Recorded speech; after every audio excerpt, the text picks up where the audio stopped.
Hello दोस्तों, नमस्कार। मैं अमित कुमार, रिजल्ट मित्र के प्लेटफॉर्म पर आप सभी भाई बहनों का मैं हार्दिक स्वागत करता हूं। और आज का नया टॉपिक है प्रॉफिट एंड लॉस, यानी लाभ और हानि।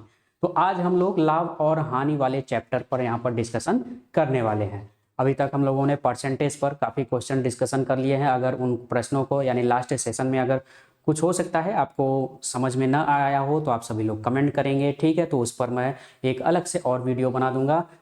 जिन भाई बहनों का बेसिक बिल्कुल कमज़ोर है, वहाँ पे कुछ चीज़ें हो सकता है आपको ना समझ में आया हो तो आप सभी लोग कमेंट जरूर करेंगे, ठीक है। और यह प्रॉफिट और लॉस का अगर आपको एक दो बार अगर चीज़ें नहीं समझ में आती हैं तो उसको आप दो तीन बार आप देखा जरूर करिए, ठीक है। तो हो सकता है आपको क्लियर हो जाए। जब अगर नहीं क्लियर होता है तब आप मैसेज जरूर करेंगे, ठीक है।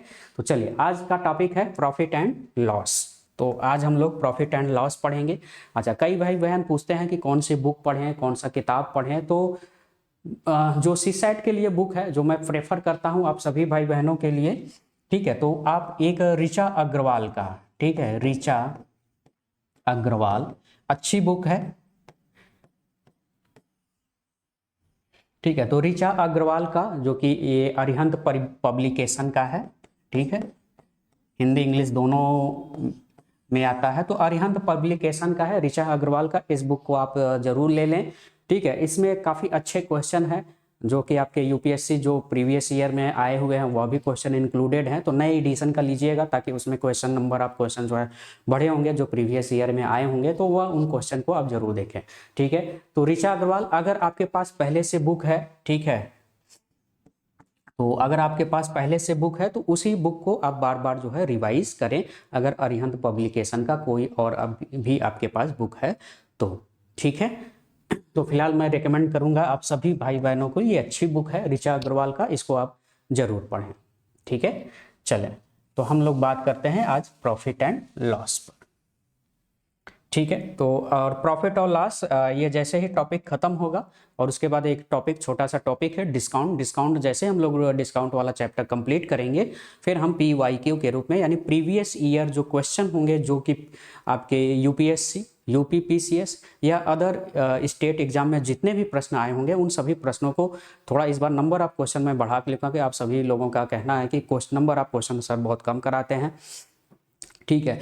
तो नंबर ऑफ क्वेश्चन देखो, नंबर ऑफ क्वेश्चन हम मैं कॉन्सेप्ट सभी बता देता हूँ, कॉन्सेप्ट आप सब समझिए, ठीक है। कॉन्सेप्ट अगर आपको सब समझ में अगर आ गई तो आप बस उस पर प्रैक्टिस करना। हाँ, ये है कि आप उस पर प्रैक्टिस कैसे करें, ठीक है। तो प्रैक्टिस करने के लिए मैंने आपको बताया कि आप जो है ऋचा अग्रवाल का यह मैथ का बुक आप ले लें, उससे आप प्रैक्टिस जो है कर सकते हैं, ठीक है। चलें, तो अब हम लोग स्टार्ट करते हैं प्रॉफिट एंड लॉस, ठीक है। तो प्रॉफिट एंड लॉस, तो सबसे पहले हम बात करेंगे प्रॉफिट एंड लॉस पढ़ने से पहले हमको कुछ चीज़ें जो है जाननी जरूरी होती है, ठीक है। जैसे कि क्रय मूल्य। क्रय मूल्य क्या होता है, यानी जिसे आप बोलते हो कॉस्ट प्राइस, ठीक है, कॉस्ट प्राइस। तो जो कॉस्ट प्राइस होता है यानी क्रय मूल्य,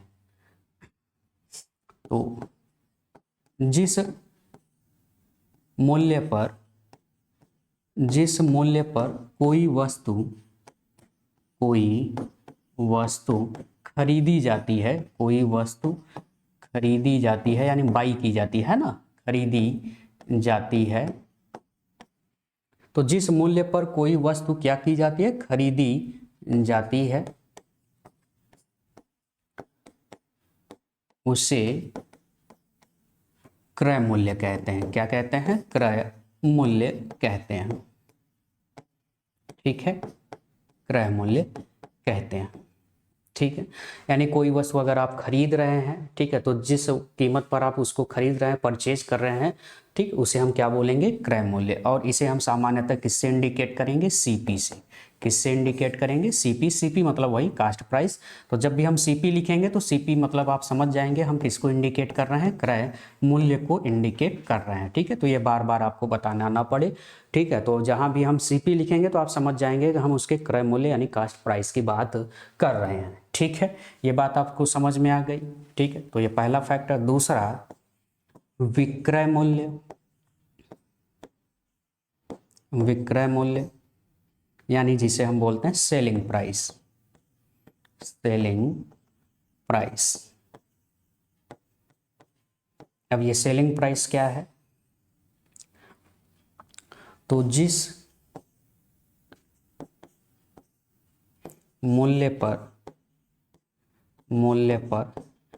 किसी वस्तु को बेचा जाता है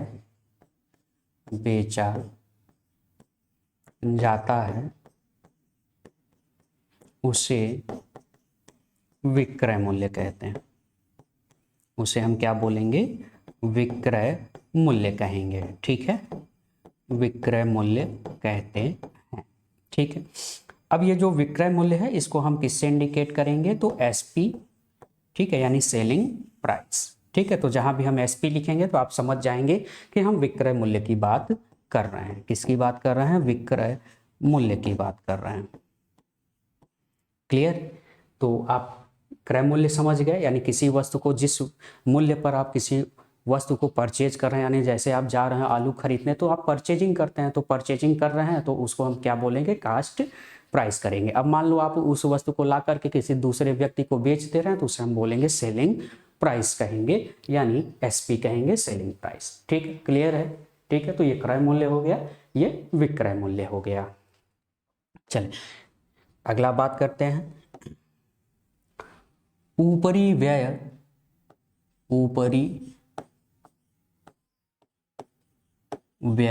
ठीक है, ऊपरी व्यय का मतलब होता है ओवरहेड चार्ज। अब ओवरहेड चार्ज क्या है, तो जैसे जब भी किसी वस्तु को आप परचेज करते हो, जब किसी वस्तु को खरीद कर लाते हैं तो उसमें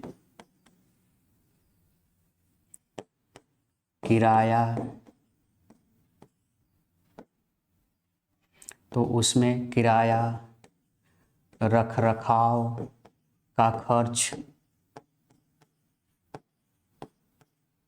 ठीक है, तो रखरखाव का खर्च होता है, या कोई चीज़ है तो कर्मचारियों का जो वेतन होता है, तमाम चीज़ें, कर्मचारियों का वेतन।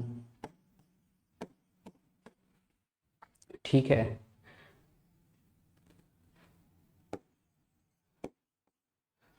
दुरुस्त करने का खर्च, अगर वो टूटा फूटा है, ठीक है, तो दुरुस्त करने का खर्च आदि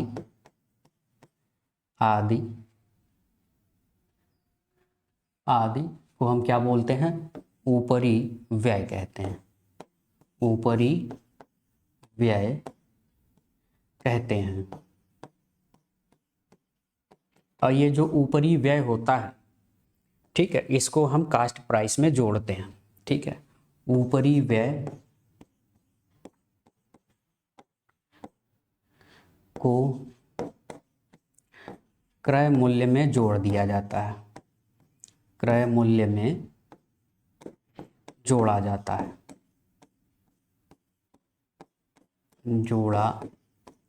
है, अब जैसे मतलब क्या हुआ, जैसे मान लो कई लोग होते हैं पुरानी गाड़ियों को क्या करते हैं, कई डीलर्स होते हैं पुरानी गाड़ियों को परचेज करते हैं, पुरानी गाड़ियों को खरीद कर लाते हैं और फिर उसकी मरम्मत करते हैं, उसको मतलब सही ढंग से बनाते हैं, हर चीज़ रिपेयर करते हैं।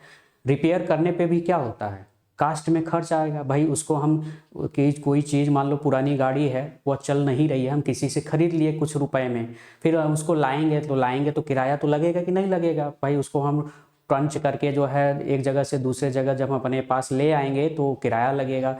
उसके बाद उसमें जो है जितना भी मेंटेनेंस, उसकी चीज़ें जो ख़राब हो गई उसको मेंटेन करेंगे, मेंटेन करके उसको नया रूप देंगे ताकि जो है हम उसको बेच पाएँ। ठीक है, तो एक चीज़ तो हम जो खरीद कर लाते हैं तो क्रय मूल्य हो जाएगा, जो डायरेक्ट हम ले आएंगे। ठीक है, बाकी उस पर जो हम किराया लगाते हैं, भाड़ा लगाते हैं, उसको रिपेयरिंग का काम करते हैं, उसमें भी पैसा क्या होता है, खर्च होता है। और जब वह खर्च होता है तो उसको हम क्रय मूल्य में क्या करते हैं, जोड़ते हैं। अगर अलग से ऊपरी खर्च दिया है तभी जोड़ा जाएगा, अगर क्वेश्चन में ऊपरी खर्च नहीं दिया है तो नहीं जोड़ा जाएगा। ठीक है, तो ये बात आप समझ में आ गई। ठीक है, तो इसको हम क्या बोलते हैं, ओवरहेड चार्ज यानी ऊपरी व्यय। चले अगला बात हम करते हैं।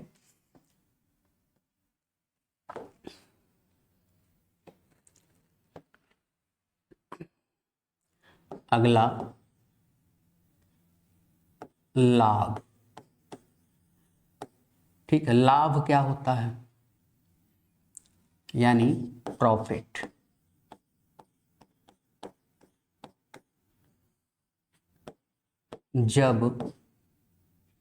जब किसी वस्तु को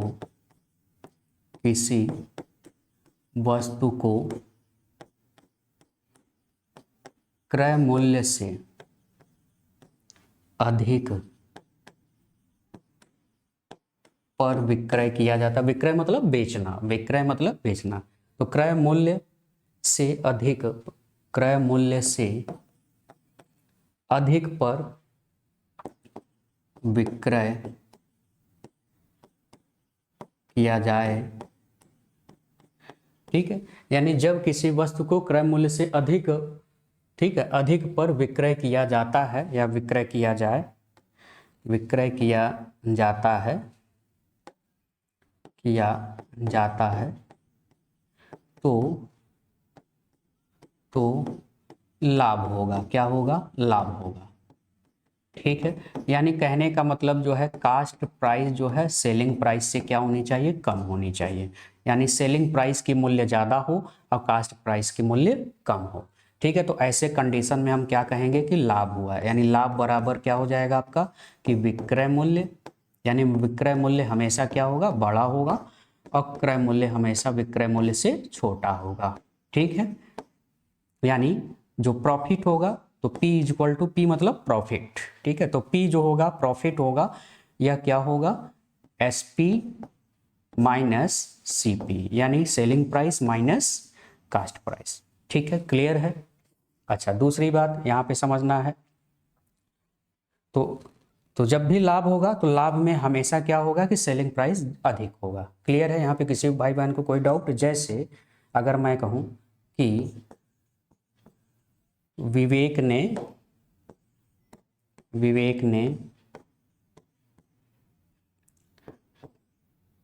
एक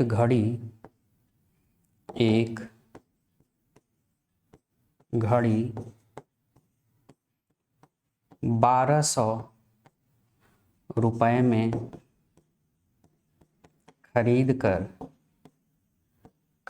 कर उसे सोहन को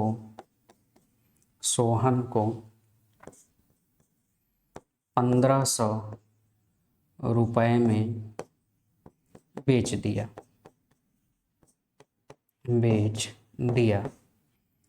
तो लाभ तो विवेक को कितना जो है लाभ हुआ, विवेक को कितना क्या हुआ, लाभ हुआ। तो क्या होगा, लाभ ही तो होगा, लाभ हुआ, है ना। जब कम में खरीद के लाएंगे और अधिक में बेचेंगे।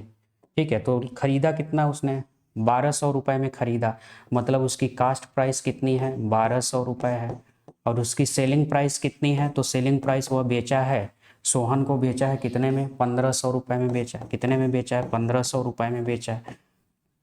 ठीक है, तो कास्ट प्राइस कम रहेगा, सेलिंग प्राइस ज़्यादा रहेगा, तो हमेशा क्या होगा, लाभ होगा। तो कितने रुपए का लाभ हुआ, तो 15 में से 1200 घटा देंगे तो लाभ हमारा कितने का आ जाएगा, 300 का। कितने का आ जाएगा, 300 रुपए का क्या हो जाएगा, यहाँ पर लाभ हो जाएगा। ठीक है, तो ये बात समझ में आ गई। ठीक है, चले अगला। अगर अब हम बात करते हैं हानि की, यानी लॉस की। तो लॉस तभी होगा, यानी आप अधिक में खरीद कर ले आए और कम में बेचें, यानी किसी वस्तु को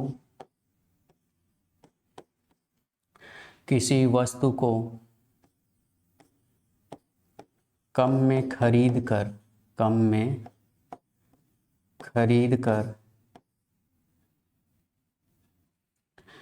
किसी वस्तु को कम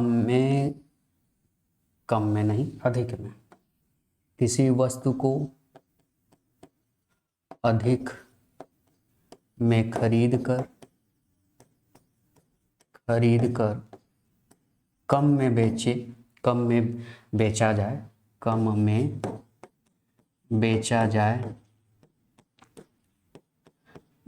जाए तो क्या होगा? हानि होगा। ठीक। अब अधिक में अगर क्या करे? खरीदे, तो खरीदे का मतलब भाई कास्ट प्राइस होता है, यानी इसमें क्या होगा कि cost price is greater than selling price. ठीक है, यानी हानि में हमेशा क्या होगा? तो हानि वाले कंडीशन में कास्ट प्राइस सेलिंग प्राइस से अधिक होगी। तो हानि तभी होगा जब कास्ट प्राइस अधिक हो। तो हानि बराबर यानी क्या हो जाएगा? तो क्रय मूल्य माइनस विक्रय मूल्य। यानी देखो, इसके पहले लाभ वाले में क्या था? विक्रय मूल्य माइनस क्रय मूल्य था। इसमें क्रय मूल्य माइनस क्या होता है? विक्रय मूल्य, यानी उसी का क्या हो जाएगा? उल्टा हो जाएगा। यानी जो हानि होगा, जो लॉस होगा, तो एल लॉस को हम एल से इंडिकेट करेंगे, यानी सीपी माइनस एसपी। बात सबको समझ में आ गई? ठीक है, यानी कोई वस्तु अधिक में आप खरीदे हो और कम में बेच रहे हो तो उसमें क्या होगा? हानि हो जाएगा। ठीक है, अब इसी पर हम लोग कुछ यहाँ पर क्वेश्चन, पहले फार्मूले देख लेते हैं, उसके बाद फिर क्वेश्चन देखते हैं कि इस पर किस तरह से प्रश्न पूछे जाते हैं।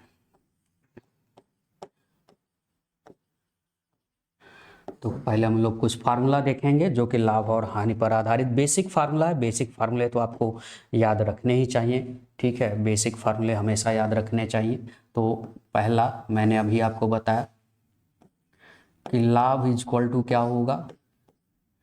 ठीक, लाभ यानी प्रॉफिट। तो प्रॉफिट क्या होगा? हमेशा सेलिंग प्राइस में से कास्ट प्राइस को माइनस करेंगे। ठीक है, दूसरा हानि क्या होगा?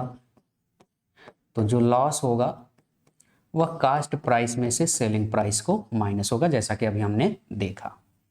ठीक है, तीसरा अगर लाभ परसेंटेज यानी प्रॉफिट परसेंटेज अगर पूछता है, ठीक है, लाभ प्रतिशत, तो क्या होगा? तो यहाँ पर आप ध्यान में रखेंगे, तो जब भी अगर लाभ प्रतिशत पूछा जाएगा तो ऊपर आप लिखोगे प्रॉफिट यानी लाभ। ठीक है, क्या रखोगे? लाभ यानी प्रॉफिट अपान क्रय मूल्य, यानी क्रय मूल्य का मतलब कास्ट प्राइस यानी सीपी, है ना, सीपी। और प्रतिशत निकालने के लिए 100 से गुणा कर देंगे, तो जो आएगा वह लाभ प्रतिशत हो जाएगा। ठीक है, हानि प्रतिशत बराबर, तो हानि प्रतिशत बराबर, तो लाभ प्रतिशत में लाभ रहता है, हानि प्रतिशत में क्या रहेगा? हानि रहेगा, यानी जितने रुपए की क्या होगी? हानि होगी। ठीक है, यानी एल अपान, यहाँ पे भी वही हम रखेंगे क्रय मूल्य।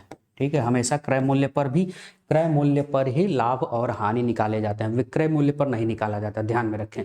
लाभ और हानि सदैव किस पर निकाले जाएंगे? क्रय मूल्य पर निकाले जाएंगे, यानी कास्ट प्राइस पर निकाला जाएगा। और प्रतिशत निकालने के लिए 100 से हम क्या कर देंगे? मल्टीप्लाई। क्लियर है? अच्छा, ठीक है, एक चीज़ और यहाँ पर आप ध्यान में रखेंगे, डायरेक्ट जो है फार्मूला सेलिंग प्राइस के लिए यानी विक्रय मूल्य। ठीक है, ये डायरेक्ट है, फार्मूला इसी से बना हुआ है। ठीक है, तो विक्रय मूल्य यानी सेलिंग प्राइस, तो selling price is equal to cost price multiply by, ठीक है, multiply by 100 plus minus P या एल, ठीक है, तो पी या एल और अपान 100। ठीक है, अब यहाँ पे ध्यान में रखें, अब प्लस माइनस मैंने दो सिंबल लगाया, तो इसका मतलब यह है कि अगर प्रॉफिट होगा तो प्लस का सिंबल होगा और अगर लॉस होगा तो सिंबल किसका होगा? माइनस का। बात आप मेरी समझ पाए?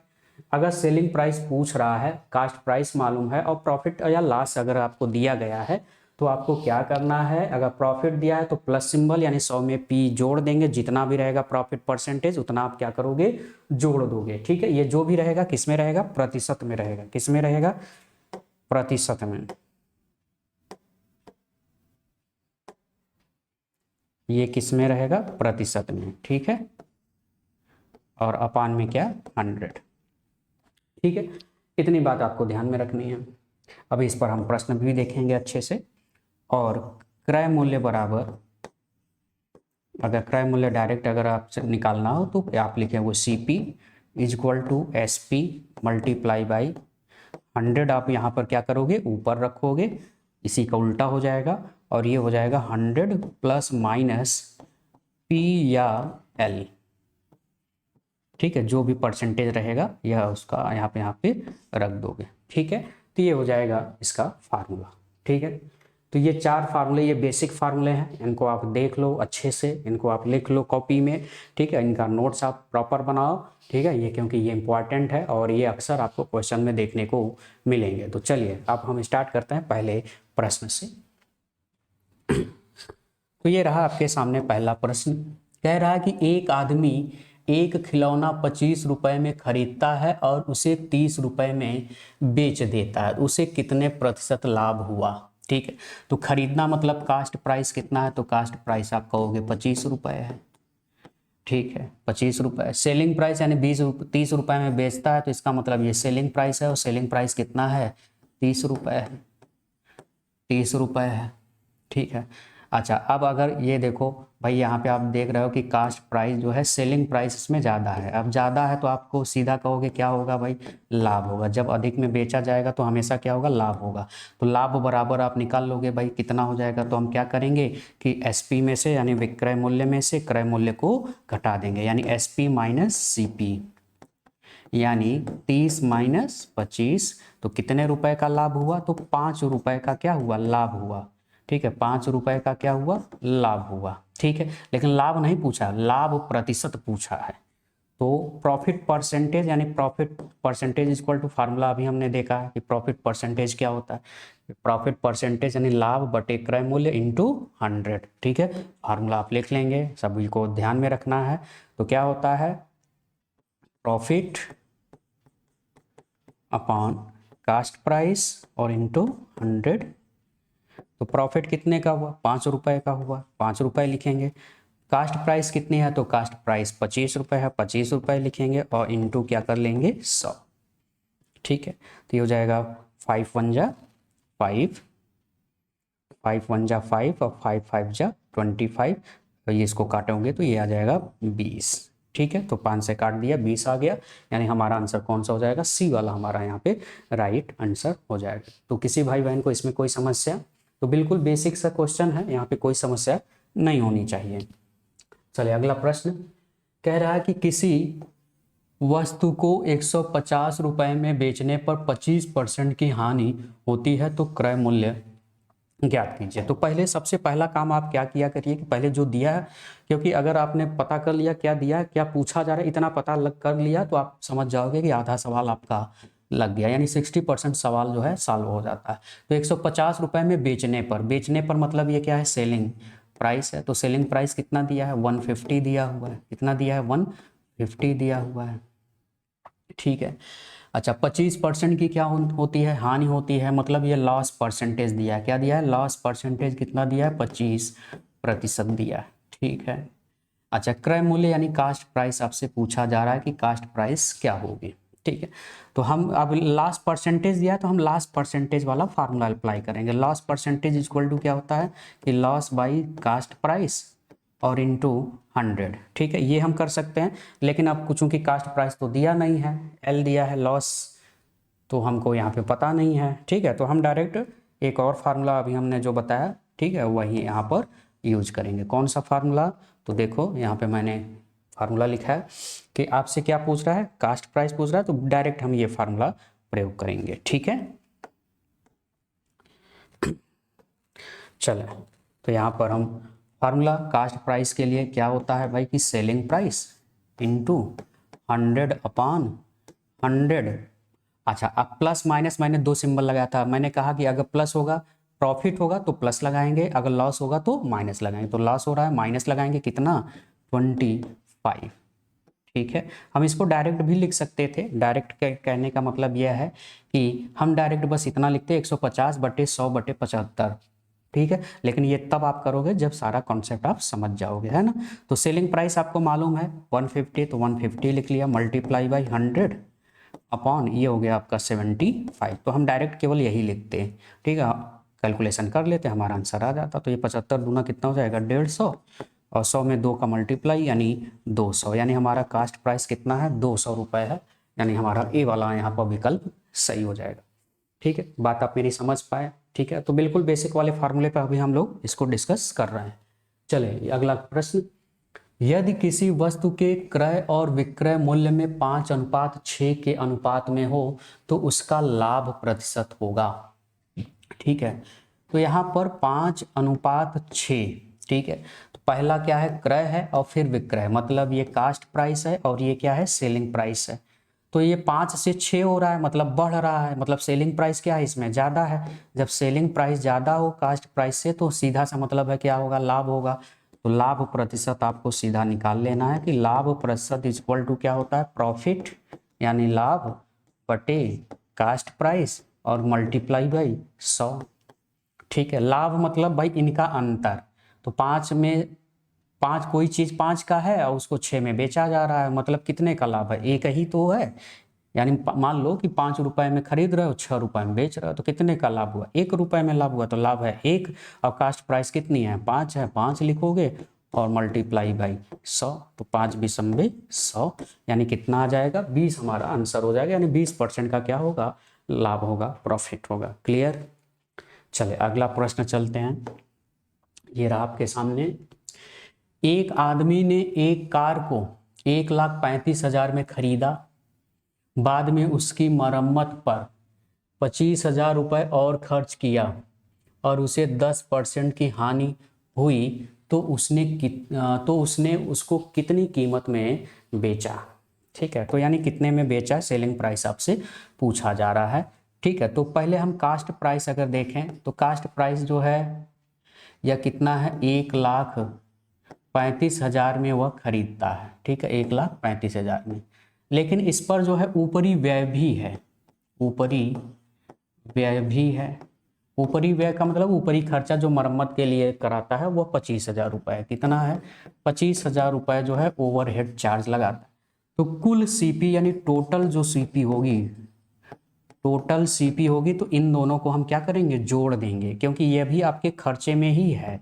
तो ध्यान में रखें, तो जो अलग से हम कोई चीज़ उसमें खर्च करके लगाते हैं तो उसको हम क्या करेंगे, जोड़ देंगे दोनों को, वो टोटल आपका कास्ट प्राइस होगा। ठीक है, तो टोटल कास्ट प्राइस हमारा आ गया यहाँ पर 5 और 5 ये हो गया 10, 3 2 5 1 6, ये हो गया 1,60,000 रुपये। यानी 1,60,000 रुपये यह टोटल आपका कास्ट प्राइस हो गया, यानी यह आपने टोटल इसमें इतना खर्च कर दिया है। अब 10% की हानि होती है, 10% की क्या होती है, हानि होती है कितने कीमत में आपने बेचा है, यानी सेलिंग प्राइस आपसे पूछा जा रहा है। क्या पूछा जा रहा है, सेलिंग प्राइस। तो सेलिंग प्राइस के लिए मैंने आपको फार्मूला बताया ही है। ठीक है, सेलिंग प्राइस के लिए क्या होता है, तो selling price equal to cost price multiply by 100। अगर हानि होगा तो माइनस, लाभ होगा तो प्लस, लेकिन यहाँ पे क्या हो रहा है, हानि हो रहा है, तो यहाँ पे हम माइनस लगाएंगे, कितने प्रतिशत का, 10 का, तो 100 माइनस 10 और बटे 100। ठीक है, ये पुराना वाला फार्मूला जो कि अभी हमने पीछे लिखा है। ठीक है, उन सभी फार्मूले को एक जगह आप लिख लीजिए ताकि आप बार बार जो है पेज पलटने की ज़रूरत ना पड़े। ठीक है, तो सेलिंग प्राइस पूछा रहा है कि इतने में जो है बेचा है, सेलिंग प्राइस, कास्ट प्राइस हमको मालूम है 1,60,000 टोटल जो है कास्ट प्राइस है, और ये हो जाएगा आपका 90/100। तो एक जीरो से एक जीरो कट गया, एक जीरो से यहाँ एक जीरो कट गया, तो ये हो गया 9×54 यानी 144 और 3 जीरो, यानी उसकी सेलिंग प्राइस कितनी आ गई, तो सेलिंग प्राइस आ गई 1,44,000। 1,44,000 यानी हमारा आंसर कौन सा हो जाएगा, बी वाला हमारा आंसर यहाँ पर करेक्ट हो जाएगा। ठीक है, तो किसी भाई बहन को यहाँ पे कोई समस्या। ठीक है, बिल्कुल बेसिक सा क्वेश्चन है ये, हम लोग बेसिक सा क्वेश्चन जो है हम लोग देख रहे हैं, इसको आप अच्छे से देखिए, समझिए। ठीक है, अगर एक बार नहीं समझ में आता है 2 बार देखिए, नहीं समझ में आता तब कमेंट आप जरूर करें। चलिए अगले प्रश्न पर चलते हैं हम लोग। यदि पहली 10 रुपये प्रति किलोग्राम कीमत की और दूसरी 15 रुपये प्रति किलोग्राम की कीमत की 2 समान मात्रा वाली प्याज की 2 दरियों, ठीक है, तो यहाँ पर देरियों, ठीक है, प्याज की देरियों को एक साथ मिला दिया जाता है और पूरी देरी को 15 रुपये प्रति किलोग्राम की दर से बेच दिया जाता है, तब लाभ होगा, हानि होगा, क्या होगा, यह आपसे पूछा जा रहा है। तो चलो इस प्रश्न को करते हैं। तो पहले 10 रुपये प्रति किलोग्राम और दूसरा जो है 15 रुपये प्रति किलोग्राम, दोनों को समान मात्रा में मिक्स करके क्या किया जाता है, बेचा जाता है। तो ठीक है, अच्छा 10 रुपये प्रति किलोग्राम जो पहला प्याज है, यानी यहाँ प्याज की 2 वैरायटी हैं। ठीक है, समझ लीजिए कि प्याज की क्या है, 2 वैरायटी हैं। तो प्याज की 2 वैरायटी हैं, एक जो है 10 रुपये में 10 रुपये प्रति किलो प्रति केजी, और एक को 15 रुपये प्रति केजी, 15 रुपये प्रति केजी के हिसाब से बेचा जाता है। अब मान लो, ठीक है, तो प्रति केजी यानी 1-1 किलोग्राम के ये दाम है। अब दोनों को मिला दिया जाता है। जब दोनों को अगर मिला देंगे, ठीक है, तो ये हो जाएगा, दोनों को हम यहाँ पर क्या कर देते हैं, मिला देते हैं। ठीक है, तो 10 ये और 15 ये, तो टोटल कास्ट प्राइस कितना हो जाएगा भाई, आप कहोगे जोड़ दोगे तो ये 25 किलोग्राम हो जाएगा, सॉरी 25 रुपये हो जाएगा। कितना हो जाएगा, 25 रुपये, यानी दोनों को मिला दिया, 1 किलो इसको मिला दिया, 1 किलो इसको मिला दिया, कितना हो गया कास्ट प्राइस, तो 25 रुपये हो गया। ठीक है, 25 रुपये। ठीक है, बात समझ में आ रही है। ठीक है, 2 समान मात्रा वाली प्याज की 2 देरियों को एक साथ मिला दिया जाता है। ठीक है, तो रेट कितना हो गया, 25 रुपये। ठीक है, तो 25 रुपये प्रति 2 किलोग्राम, क्योंकि 1 किलोग्राम इसको मिला है, 1 किलोग्राम इसको मिला दिया, दोनों को समान मात्रा हमने मिला दिया। ठीक है, तो ये हो गया 25 रुपये प्रति किलोग्राम। या इन दोनों का अगर हम कहें कॉम्बिनेशन 2 से अगर भाग दोगे तो ये कहेंगे कि हम 12.5 रुपये, यानी उसकी जो कास्ट प्राइस आ जाएगी वो कितना आ जाएगी, 12.5 रुपये आ जाएगी। क्लियर है किसी भाई बहन को यहाँ पे समस्या, फिर से समझ लें। भाई प्याज है, हमने एक मान लो 2 वैरायटी की प्याज है, एक 10 किलोग्राम वाली, एक 15 किलोग्राम, 1 किलोग्राम इसको मिला दिया, 1 किलोग्राम यानी समान मात्रा मिला दिया। ठीक है, तो टोटल अगर हम देखें तो 2 किलो हो जाएगा, तो 10 और 15 कितना हो जाएगा, 25 रुपये, तो ये कास्ट प्राइस हो जाएगा हमारा। तो 25 रुपये जो आएगा वो 2 किलो का होगा, तो 1 किलो कितने का होगा, तो इसका मतलब ये है कि सीधी सी बात है, आधा हो जाएगा तो 12.5 रुपये हो जाएगा, यानी 1 किलो करेंगे तो 12.5 रुपये। किसी भाई बहन को यहाँ पे कोई समस्या चले। लेकिन अब वो क्या करता है कि वह 15 रुपये प्रति किलोग्राम की दर से बेचता है, यानी जो सेलिंग प्राइस है उसका रेट कितना है, 15 रुपये प्रति किलोग्राम जब मिला दिया जाता है, जब दोनों को मिक्स कर दिया जाता है तो वो 15 रुपये प्रति किलोग्राम के दर से बेचता है। तो हमारा कास्ट प्राइस इतना है, हमारा कास्ट प्राइस कितना है, 12.5 रुपये, और बेच कितने में रहा, 15 रुपये में। यानी सीधी सी बात है, सेलिंग प्राइस अगर ज़्यादा है तो क्या होगा, प्रॉफिट होगा। तो हम निकाल लेते हैं प्रॉफिट हमारा कितने का हो रहा है। तो प्रॉफिट आप क्या करोगे कि 15 रुपये में से 12.5 रुपये आप क्या करोगे, घटा दोगे। तो 12.5 रुपये अगर आप घटाओगे तो ये आ जाएगा आपका 2.5 रुपये। कितना आ जाएगा, 2.5 रुपये। तो 2.5 रुपये का आपको क्या होगा, प्रॉफिट होगा।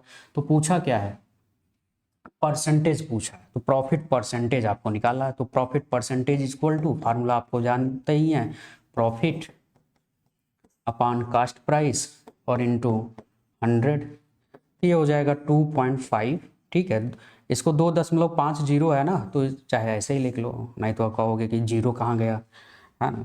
और यहाँ कास्ट प्राइस कितना है, तो 12.50 और मल्टीप्लाई बाई 100। दशमलव है, डेसिमल है, 2 अंक ये भी है, 2 अंक ये भी, हटा दो इसको, तो 250 हो जाएगा। 250 बटे 1250 और इंटू 100, तो 0 से 0 कट गया, 25 पंचे 125 हो गया, और 5 से इसको काटोगे तो 20 आ जाएगा। कितना आ गया, 20% आ गया। कितना आ गया, 20%। 20% का मतलब हमारा कौन सा हो जाएगा, सी वाला हमारा आंसर यहाँ पर करेक्ट हो जाएगा। ठीक है, किसी भाई बहन को इसमें कोई समस्या, बिल्कुल कॉन्सेप्ट जैसे कॉन्सेप्ट है वैसे बस हम लोग काम कर रहे हैं। ठीक है, यहाँ पर बिस्कुट, यहाँ पे कोई समस्या किसी भाई बहन को नहीं होनी चाहिए। ठीक है, दोनों प्याज को मिला दिया जाता है, 10 किलो वाले और 15 किलो वाले। ठीक है, तो 2 किलो हो जाएगा, 1-1 किलो मिलेगा, तो समान मात्रा मिलाया जाता है। ठीक है, तो 10 रुपये इसका, 25 रुपये इसका, कितना हो गया 25 रुपये। ठीक है, अगर हम मैंने पूछे कि 1 किलो का दाम बताओ, तो आप क्या करोगे, 2 से भाग दे दोगे तो 12.5 रुपये आ जाएगा। यानी 1 किलोग्राम का रेट वह क्या है, कास्ट प्राइस कितना पड़ रहा है, 12.5 रुपये कास्ट प्राइस पड़ रहा है जो खरीदा है। ठीक है, लेकिन वो सेल कितने में कर रहा है, 15 रुपये में कर रहा है। 15 रुपये में कर रहा है तो प्रॉफिट कितने का हो रहा है, 2.5 रुपये का हो रहा है। तो प्रॉफिट परसेंटेज, प्रॉफिट बाई बाकी तो आप जानते हो कि फार्मूला क्या होता है, बस उसी पर हम इसको काम कर लेंगे। ठीक है, चले अगला प्रश्न। एक व्यापारी ने अपने विक्रय मूल्य पर 25% लाभ की गणना करता है। विक्रय मूल्य पर 25% की लाभ की गणना करता है, तो वास्तविक लाभ प्रतिशत क्या है। ठीक है, तो वास्तविक लाभ प्रतिशत क्या है, सभी लोग इसको कमेंट करेंगे। बहुत अच्छा प्रश्न है ये, तो सभी भाई बहन एक बार इसको कमेंट करिए कि इसका आंसर क्या हो जाएगा। एक व्यापारी ने अपने विक्रय मूल्य पर 25% का अगर लाभ गणना करता है तो उसका वास्तविक लाभ प्रतिशत क्या होगा। तो सभी भाई बहन इसका कमेंट करें, इसमें क्या आंसर हो जाएगा। तो वीडियो को पॉज करके एक बार लगाने की कोशिश करें, उसके बाद हम इसको ट्राई करते हैं। ठीक है, चलें। तो एक व्यापारी ने अपने विक्रय मूल्य पर 25% का क्या करता है, लाभ की गणना करता है। तो विक्रय मूल्य नहीं मालूम है, ठीक है, तो हम मान लेते हैं जो सेलिंग प्राइस है। ठीक है, जो सेलिंग प्राइस है हम मान लेते हैं, सेलिंग प्राइस कितना है, 100 रुपये। ठीक है, अब विक्रय मूल्य पर 25% जो है लाभ की गणना की जाती है।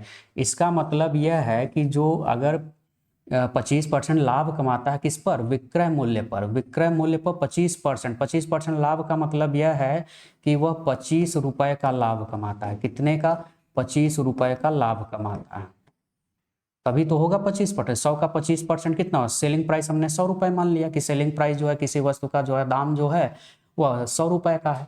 ठीक है, तो 25 रुपये यानी उसमें क्या हो गया भाई, 100 पर अगर 25% निकालोगे, 100 पर 25%, तो 25 रुपये क्या होगा, लाभ ही तो होगा।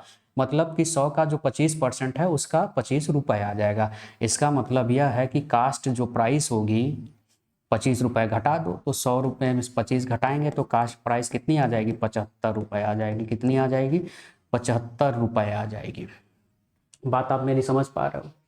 ठीक है, ये 25% जो लाभ है ये कास्ट प्राइस का नहीं है, यह विक्रय मूल्य का जो है 25% है। हमने विक्रय मूल्य को ही 100 रुपये हम मान लेते हैं, विक्रय मूल्य हमारा 100 रुपये है, तो इसका मतलब कि उसमें 25 रुपये उसमें लाभ होगा। यानी इस 100 रुपये में 25 रुपये क्या होगा, लाभ होगा। बात समझ में आ रही है। यानी जो 100 रुपये उसने वो बेचा है उसमें लाभ कितना है, 25% है, और 100 का 25% कितना होगा, 25 रुपये होगा। मतलब 25 रुपये उसमें लाभ होगा।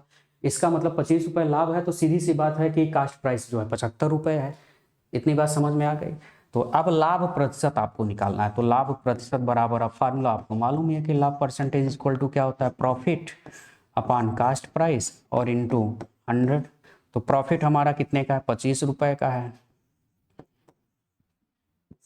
प्रॉफिट 25 रुपये का, कास्ट प्राइस है 75 रुपये और इंटू 100, तो 25×3=75, यानी हो जाएगा 100/3। 100/3 का मतलब हो गया 33 सही 1/3%। 33 सही 1/3%, यानी हमारा आंसर को विकल्प कौन सा हो जाएगा, बी वाला आंसर यहाँ पर सही हो जाएगा। फिर से समझ लीजिए, यहाँ पे शब्द जो है ध्यान में रखें। कह रहा है कि एक व्यापारी अपने विक्रय मूल्य पर, यानी जितना वह विक्रय यानी जिस रेट पर बेचता है उस पर 25% जो है लाभ की गणना करता है। ठीक है, 25% उस पर कमाता है। अगर जैसे मान लो मैंने कोई 100 रुपये का कोई चीज़ बेचा, 100 रुपये का अगर मैं कोई चीज़ बेच रहा हूँ, ठीक है, तो उसमें मुझे 25% लाभ है। 100 रुपये का बेचने पर मैं मान लो कि 100 रुपये में बेचा, तो मुझे उसमें 25% लाभ है। और 100 का 25% कितना होगा, तो आप कहोगे 25 रुपये होगा। 100 का 25% निकालोगे तो कितना होगा, 25 रुपये ही तो होगा, है ना। ये 100 का 25% निकालोगे तो 25/100, 25% का मतलब 25/100, 100 से 100 कट जाएगा, क्या बचेगा, 25 रुपये। यानी 25 रुपये का क्या है, लाभ है। अब अगर 100 रुपये सेलिंग प्राइस है, 25 रुपये लाभ है, तो कास्ट प्राइस क्या होगी, तो कास्ट प्राइस सीधी सी बात होगी कि सेलिंग प्राइस में से लाभ को घटा दो तो आपको मिल जाएगा आपका यहाँ पर इस कास्ट प्राइस पता हो जाएगा। यानी 75 रुपये में वह चीज़ को क्या किया है, खरीदा है। अब लाभ प्रतिशत, वास्तविक लाभ प्रतिशत निकाल सकते हो। तो लाभ प्रतिशत बराबर P/, क्या होता है, कास्ट प्राइस इंटू 100। क्लियर है। इस कॉन्सेप्ट को अच्छे से देख लो, यह बहुत अच्छा प्रश्न है और यह क्वेश्चन जो है पूछे जाने की संभावना इसकी प्रबल है, क्योंकि इस पर काफ़ी जो है बच्चे इसमें कंफ्यूज हो जाएंगे। चलिए अगला प्रश्न यहाँ पर कह रहा है कि किसी वस्तु को बेचने पर एक आदमी को उसके विक्रय मूल्य के 30% के बराबर लाभ होता है। बिल्कुल वैसे ही प्रश्न है, तो इसको आप अपने आप करो और आंसर बताओ। सभी लोग कमेंट करो, सभी फटाफट इस पर कमेंट करें कि इसका आंसर कौन सा हो जाएगा। सभी लोग फटाफट इसका आंसर करें। ठीक है, बिल्कुल एकदम वैसे ही क्वेश्चन है, इसको आप अपने से करें। इसको मैं आगे बढ़ा रहा हूँ, सभी लोग फटाफट इसका एक बार अपने से देख लें। ठीक है, और सभी लोग फटाफट इसका कमेंट करें कि इसका कौन सा आंसर है, ए है, बी है, सी है या फिर डी है। फटाफट इसका आंसर करें। चलिए आप इसको पॉज करके वीडियो को आप इसका आंसर कर सकते हैं। ठीक है, चलिए हम लोग आगे चलते हैं। अब अगला प्रश्न, एक वस्तु को 200 रुपए में बेचकर, ठीक है, मतलब ये 200 रुपए में बेचता है तो क्या हो जाएगा भाई, सेलिंग प्राइस, बेचकर 25% का लाभ कमाता है या 25% का लाभ होता है। ऐसी 6 वस्तुओं को 1956, तो यहाँ पे 1956 नहीं दिया, ये शायद मिसप्रिंट है, यहाँ पे होना चाहिए 1056। इसको मैं चेक कर लेता हूँ, नहीं तो यहाँ पे फिर आंसर आपका राइट नहीं आएगा। ठीक है, तो यहाँ पर 1056 ही है। ठीक है, 1056 है यहाँ। ठीक है, 1056 रुपए। ठीक है, वस्तुओं को 1056 रुपए में बेचकर कितने प्रतिशत का लाभ अथवा हानि होगा। ठीक, तो 6 वस्तुओं को बेचता है वो। अच्छा, 200 रुपए में बेचकर 25% का क्या करता है, लाभ कमाता है, 25% का लाभ कमाता है। ठीक है, तो ऐसी 6 वस्तुओं को अगर 1056 में अगर बेच दे तो कितने प्रतिशत का लाभ या हानि होगा। तो बिल्कुल वैसे ही प्रश्न है, करें एक बार ट्राई करें। तो 200 रुपए में बेचकर कितना प्रतिशत लाभ कमाता है, तो 200 रुपए में बेचकर 25% का वह लाभ कमाता है। ठीक है, तो यानी सेलिंग प्राइस कितना है, तो सेलिंग प्राइस आप कहोगे 200 रुपए है। ठीक है, कितना लाभ कमाता है, तो प्रॉफिट जो परसेंटेज है वह भाई 25% है, तो 25% इसका आप निकालोगे। ठीक है, प्रॉफिट परसेंट कितना है, 25%, तो 25% इसका निकालोगे 200 का। ठीक है, कास्ट प्राइस सीधा इसका निकालते हैं, क्या निकालें, कास्ट प्राइस। तो सेलिंग प्राइस दिया हो, प्रॉफिट दिया हो, तो कास्ट प्राइस तो आप निकाल ही सकते हो। फार्मूला आपको मैंने आपको बताया है कि कई बार बताया कि कास्ट प्राइस इक्वल टू क्या होता है, तो यहाँ पे क्या करोगे, सेलिंग प्राइस, अगर आपको कास्ट प्राइस निकालना है तो selling price multiply by 100। Formula आपने पुराना जो अभी हमने बताया फार्मूला उसको ध्यान में रखें। अगर प्रॉफिट हो रहा है तो 100 प्लस क्या कर लोगे, 25। ठीक है, 25% का लाभ हो रहा है तो प्लस हो जाएगा। ठीक है ना, फार्मूला हम ये वाला यूज कर रहे हैं। ठीक है, एक बार आपको दिखा दें यहाँ पर। ठीक है, तो यहाँ पे ये selling price, cost price equal to selling price into, ठीक, तो ये फार्मूला। और अगर प्रॉफिट होगा तो प्लस और लॉस होगा तो माइनस। ठीक है,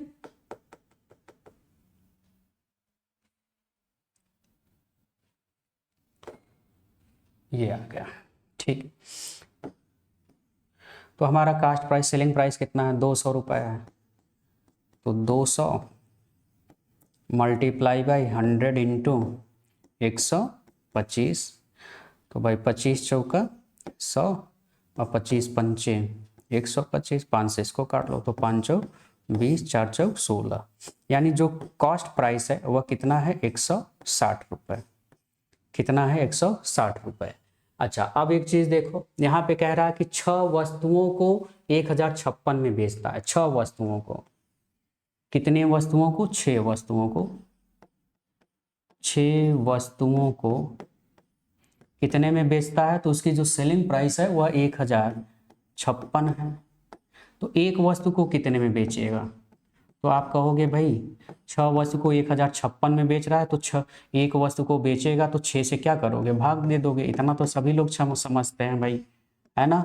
तो ये हो जाएगा भाई 6 का 6, यहाँ 4 45 हो जाएगा, 6 सत्ते 42, 3 36, 6 का 36, यानी 176 रुपये। यानी एक वस्तु को वो कितने में सेलिंग कर रहा है, तो एक वस्तु को वह सेलिंग कर रहा है 176 रुपये में। ठीक, और कास्ट प्राइस कितनी है, 160 रुपए की है। तो अब ये बताओ लाभ हो रहा है कि हानि हो रहा है? भाई 160 रुपए में हम खरीदे हैं और 176 रुपए में बेच रहे हैं, तो बेशक सी बात है क्या होगा, लाभ होगा। अब अगर लाभ होगा तो कितना लाभ होगा, तो प्रॉफिट हम निकाल लेंगे। प्रॉफिट परसेंटेज इक्वल टू क्या हो जाएगा भाई, प्रॉफिट अपॉन कास्ट प्राइस और इनटू 100, फार्मूला सभी लोग पता ही है। तो प्रॉफिट कितने का, 160 और 176 कितने का डिफरेंस है, तो प्रॉफिट हमारा हो रहा है भाई 16 रुपए का। कितना, 16 रुपए का। अब बटे 160 और इंटू 100, तो एक जीरो से एक जीरो कैंसिल हो गया, 16 से 16 कट गया, क्या बचा, केवल 10%। तो 10% का क्या हो रहा है, तो 10% का प्रॉफिट हो रहा है, मतलब डी वाला हमारा आंसर यहाँ पर विकल्प क्या हो जाएगा, सही हो जाएगा। तो 10% का क्या हो रहा है, लाभ हो रहा है। क्लियर है किसी भाई बहन को किसी इसमें कोई समस्या? बिल्कुल बेसिक सा क्वेश्चन है भाई। सेलिंग प्राइस दिया था, प्रॉफिट दिया था, कास्ट प्राइस हमने निकाल लिया, कास्ट प्राइस 160 रुपए आ गया। 6 वस्तुओं को उतने में बेच रहा है, तो एक वस्तु को कितने में बेचेगा, 176 रुपए में बेचेगा। अब अगर 160 में आपने खरीदा है, 176 में बेच रहा है, तो मतलब आप 16 रुपए का प्रॉफिट कमा रहे हो। ठीक है, तो प्रॉफिट परसेंटेज क्या हो जाएगा, profit upon cost price into 100। किसी भाई बहन को इसमें समस्या? बिल्कुल बेसिक सा क्वेश्चन यहाँ पर है। ठीक है, इसमें आपको कोई भी समस्या नहीं होनी चाहिए। चले अगला प्रश्न देखते हैं। अगला प्रश्न ध्यानपूर्वक देखिए। तो यहाँ पे अगला प्रश्न दिया है कि एक किसान ने एक जमीन का टुकड़ा 18 लाख में खरीदा और 3 लाख रुपए उसकी रजिस्ट्री और 4 दीवारी पर खर्च किया। ठीक है, तो ये अब जो रजिस्ट्री वगैरह ये जो करता है, तो ये ऊपरी खर्च है ना, और ऊपरी खर्च है तो टोटल जो कास्ट प्राइस होगा 18 लाख, 18 लाख और प्लस कितना और करता है खर्च, 4 दीवारी में 3 लाख, 3 ही है ना, 3 ही लाख। ठीक है, तो 3 लाख जो है उसमें और खर्च करता है किस पे, रजिस्ट्री और 4 दीवारी करने में। तो 18 3 21, यानी उसको कुल कितना जो है उसको खर्च पड़ गया, तो वह खर्च पड़ गया 21 लाख। 21 लाख उसको टोटल खर्च पड़ गया, यानी जमीन खरीदा प्लस उसकी रजिस्ट्री करवाई और चार दीवारी उस पर चारों तरफ से जो है चारदीवारी करवा दिया, तो उसमें कुल कितना खर्च आ गया, 21 लाख। यानी उसका जो कास्ट प्राइस था उसका टोटल वह 21 लाख हो गया। क्लियर है, यहाँ कोई भाई बहन को समस्या? अच्छा, फिर कह रहा है कि उसको सेल कर देता है। कितने में सेल कर देता है जमीन को? जैसे कुछ लोग होते हैं भाई, जमीन कुछ खरीदते हैं सस्ते में और फिर महंगे दर पर, जब 1 साल 2 साल बाद होता है तो रेट महंगे दर पर बेच देते हैं। ठीक है, अब उसे कितने में बेचता है, तो वह 24.57 लाख में, 24.57 लाख में क्या करता है, बेच देता है, यानी सेलिंग प्राइस है। तो अब भाई अब ये देखो 21 लाख में उसका टोटल खर्च हुआ, यानी कास्ट प्राइस आया, सेल किया इतने में, तो लाभ ही तो हुआ। अब लाभ हुआ तो प्रॉफिट कितने का हुआ, तो यहाँ पे अगर हम प्रॉफिट की अगर हम बात करें तो 24 में से 24.57 में से हम 21 लाख को क्या करेंगे, घटा देंगे। ठीक है, 21 को हम घटा देंगे, तो यहाँ पे आ जाएगा आपका 24 में से 21 घटाएंगे तो क्या आ जाएगा, 3 आ जाएगा, 3.57 लाख, जो भी आएगा उतना लाख में आ जाएगा। घटाना देखो भाई आपको आता रही। ठीक है, अब लाभ प्रतिशत पूछ रहा है कि लाभ प्रतिशत, तो प्रॉफिट जो परसेंटेज हो जाएगा, फार्मूला आप जानते हैं कि प्रॉफिट अपॉन कास्ट प्राइस और इनटू 100। तो प्रॉफिट है 3.57 लाख यानी लाख, बटे कास्ट प्राइस कितना था, 21 लाख था, 21 लाख लिखेंगे और प्रतिशत निकालने के लिए 100 से गुणा। देखो भाई लाख इधर भी है, लाख इधर भी है, ये कट जाएगा, कोई दिक्कत नहीं। तो हमारा जो प्रॉफिट परसेंटेज होगा वह हो जाएगा 3.57 बटे 21 और इंटू 100। 100 का अगर हम इसमें क्या करेंगे मल्टीप्लाई, तो दशमलव दो जीरो है तो 2 अंक दशमलव है, ये हट जाएगा, यानी हो जाएगा 357/21। ठीक है, अब 21 से अगर हम भाग देंगे तो 21 51 21 कितना बचेगा, 9 और 5 14, यानी हो जाएगा 147। तो 21 सत्ते 147 यानी कट जाएगा, यानी कुल मिला के उसको 17% का क्या होगा, प्रॉफिट होगा। 17% का क्या होगा, लाभ होगा। तो हमारा आंसर क्या हो जाएगा, डी वाला आंसर यहाँ पर हमारा करेक्ट हो जाएगा। तो किसी भाई बहन को यहाँ पर कोई समस्या, ठीक है, तो 17% का उसको क्या हो जाएगा, प्रॉफिट हो जाएगा, लाभ हो जाएगा। ठीक है, चलें अब अगला, पहले हम लोग एक कॉन्सेप्ट समझते हैं, फिर उसके बाद आगे चलते हैं। तो पहले कॉन्सेप्ट समझ लेते हैं।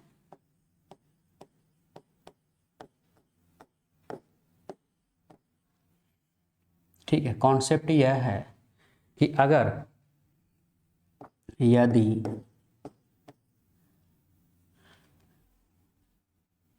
यदि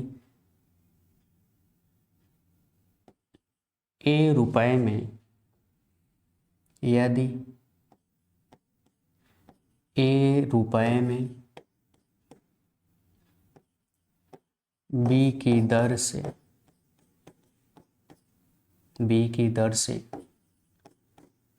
कोई वस्तु, बी की दर से किसी वस्तु को क्या किया जाता है, खरीदा जाता है ना।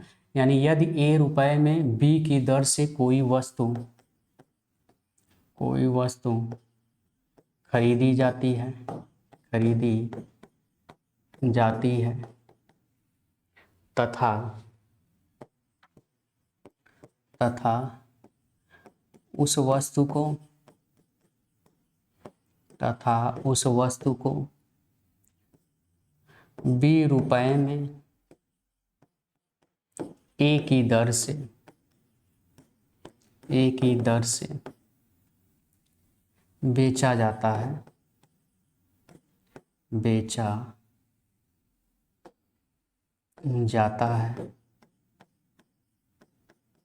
तो लाभ या हानि प्रतिशत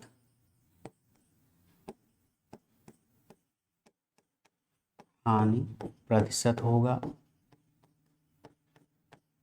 तो लाभ या हानि प्रतिशत कैसे होगा, तो इसमें आप ध्यान में रखें, इसमें आपको करना क्या है कि जैसे अगर ए रुपए में कोई वस्तु बी की दर से आपने खरीदा और उसको उसी के अपोजिट में, यानी बी रुपए में ए के दर से अगर आप उसको सेल कर रहे हो, बेच रहे हो, तो जो भी लाभ या हानि प्रतिशत होगा, तो इसमें आप क्या करोगे, एक तरफ आप वस्तु रखो, एक तरफ जो है मूल्य रखो, यानी जिस मूल्य में आपने उसको खरीदा है। ठीक है, तो एक तरफ वस्तु, एक तरफ मूल्य।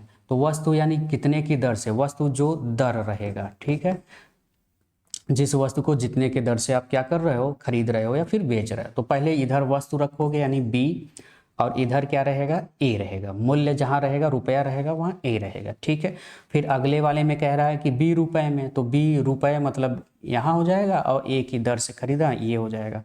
इसका आप इधर मल्टीप्लाई करोगे, इसका आप इधर मल्टीप्लाई करोगे। ठीक है, तो जो भी लाभ या हानि